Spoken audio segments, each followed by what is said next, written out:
From Cakeland, this is Emmy award-winning Cake News. We begin with local breaking news. An officer-involved shooting in Newton. Cake's Madeline Anderson now live in the newsroom tracking this story at 5. Madeline.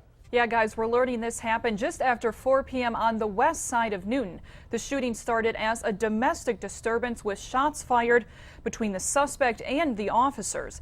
The suspect was struck and then taken to the hospital in critical condition. Police aren't releasing an address at this time, just saying it's in a mobile home park near First Street.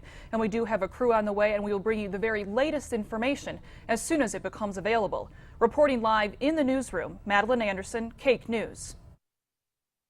39 years is a long time. And at the end of the day, I'm tired. I'm tired, but I'm leaving with joy in my heart and peace in my mind. Wichita Police Chief Norman Williams announces his retirement after almost 4 decades of service. We have Cake Team coverage tonight of the retirement of Chief Williams. Deb Ferris and David Marcus standing by, covering different angles of this story. And we start tonight with Deb, and she is live in downtown Wichita, kicking off the coverage of our big story at 5. Deb. Larry, Chief Norman Williams thanked the community and the police department for all their support over the last 39 years. But as he announced his retirement today, he simply said he's tired. Good morning, good morning. Chief Norman Williams is all smiles as he steps in front of the cameras. Today I'm here to announce my retirement after 39 years with the Wichita Police Department. Williams says he's been considering his departure from the department for about a year now, but he wanted to make sure he had his command staff in place first. Now Williams says it's time. I get a chance to spend time with my family, and I get a chance to avoid those 3 a.m. phone calls of high-speed chases and homicides. The chief's resignation comes as a surprise to many, and when I asked him about whether he was forced out and about any controversy surrounding his retirement, he wouldn't comment. I'm retiring. Okay. I'm going to have a great time. All right. Thanks, Chief. The chief says his last day will be the 39th anniversary of his first day with the department. At the end of the day, I'm tired. I'm tired, but I'm leaving with joy in my heart and peace in my mind to know that there's better days ahead for me right now. And Williams did not elaborate on what his plans are for after his retirement on September 5th. He did say, though, his work with the Wichita Police Department was quite a journey. We are live in downtown. Deb Ferris, Cake News. All right, thanks, Deb. You know, for almost 40 years, Chief Norman Williams has served the community in some of Wichita's most high-profile moments, beginning his career in 1975 as a patrol officer. On the way up the ranks, he was shot twice. With that field experience and other promotions, he made it to the top, becoming the first African-American police chief in Wichita. That happened in the year 2000.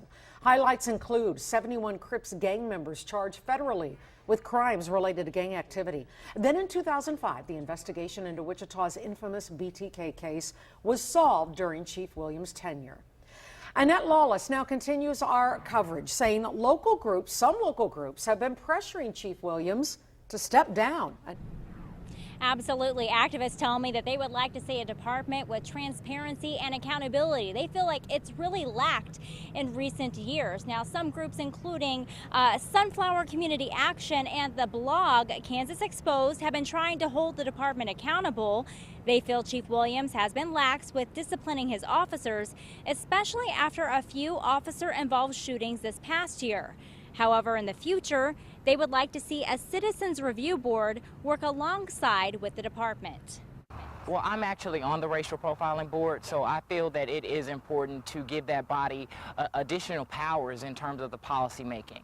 As it is right now, the power in that body is limited, you know, so and they are the ones that represent the community. And of course, the big question, will that governing board actually become a possibility? Well, coming up tonight at 6, we talk about that possibility. Will it all come into fruition with this group? And you'll hear from them in just a little bit later. Reporting live in downtown Wichita, Annette Lawless, Cake News. Meanwhile, the president of the local Fraternal Order of Police Lodge issued this statement, quote, "The Fraternal Order of Police wishes to congratulate Chief Norman Williams on his retirement His tenure as the head of our great department will be long remembered and its effects felt for years to come. Well, today's announcement by Norman Williams certainly caught most off guard, including Wichita city leaders. KAKE's David Marcus here now with that reaction. David. That's right, Larry. We heard a lot of glowing remarks praising Chief Williams from city leaders today, starting with this response from Wichita Mayor Carl Brewer. Well, I certainly didn't think I'd ever see this day where I'd be congratulating the chief on his retirement. You know, what's it been, Norman, 30 plus years we've known each other? Well, I certainly didn't think I'd ever see this day where I'd be congratulating the chief on his retirement. You know, what's it been, Norman, 30 plus years we've known each other? Me as a community activist, and then me as mayor.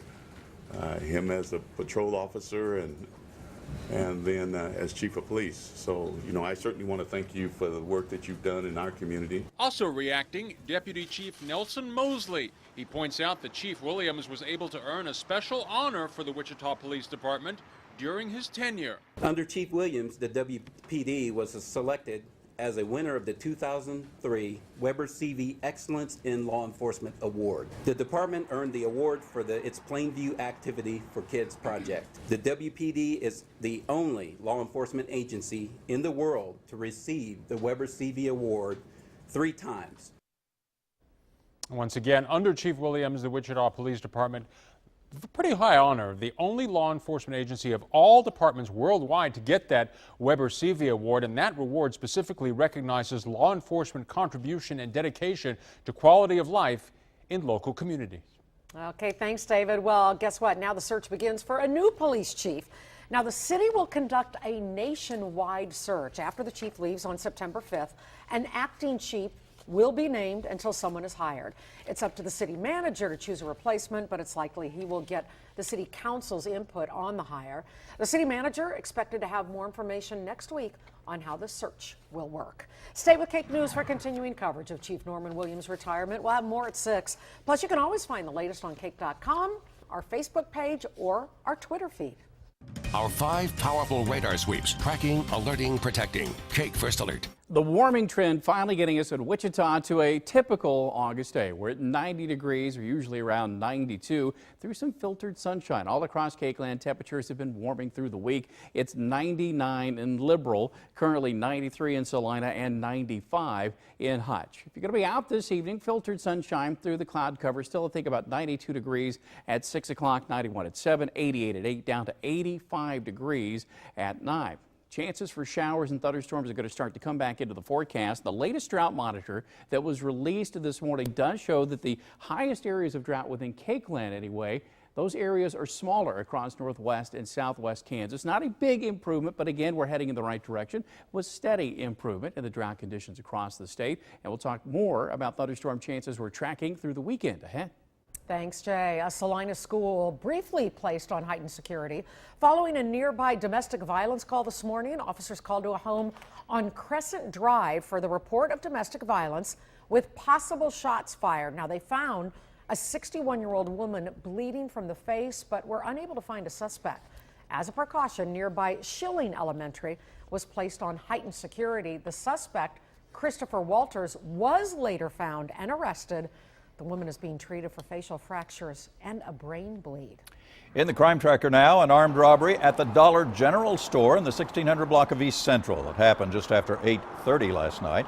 3 men entered the store, one with a shotgun, the other with 2 handguns. Now, when employees locked themselves in the office, the suspects threatened to shoot customers if the employees didn't come out. The men escaped with cash. No arrests have been made. New at 5 now.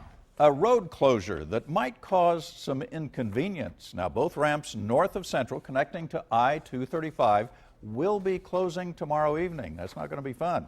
KAKE's Jordan Shefty found out this project is supposed to take at least 8 weeks. While the ramp closures will be a bit of a hassle for drivers, the decision is generating a difference in opinion among those who live and work in this area. The signs are up, warning drivers that starting Friday, there will be some changes along I-235. It'll stink for a little while.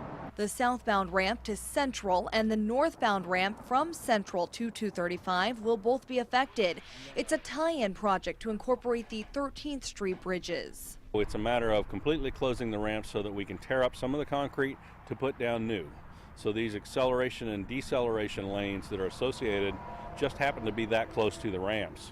Diana Chaffin, who lives right off the ramp, says her family will miss the convenient access to the interstate. It will be nice because there won't be as much traffic, but on the downside of things, it'll take us an extra 10 minutes or so to get to and from work. Businesses off Central are bracing for an impact, but they say they're not too worried.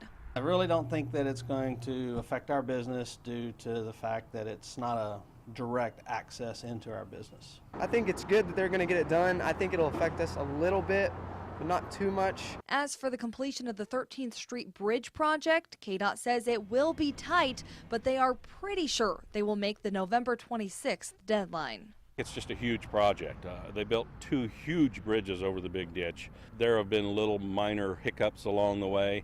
These kind of add up on you. Jordan Shafty, Cake News. And those closures begin at 7 p.m. tomorrow. That area of I-235 will be reduced to 1 lane on Saturday while concrete barriers are put up.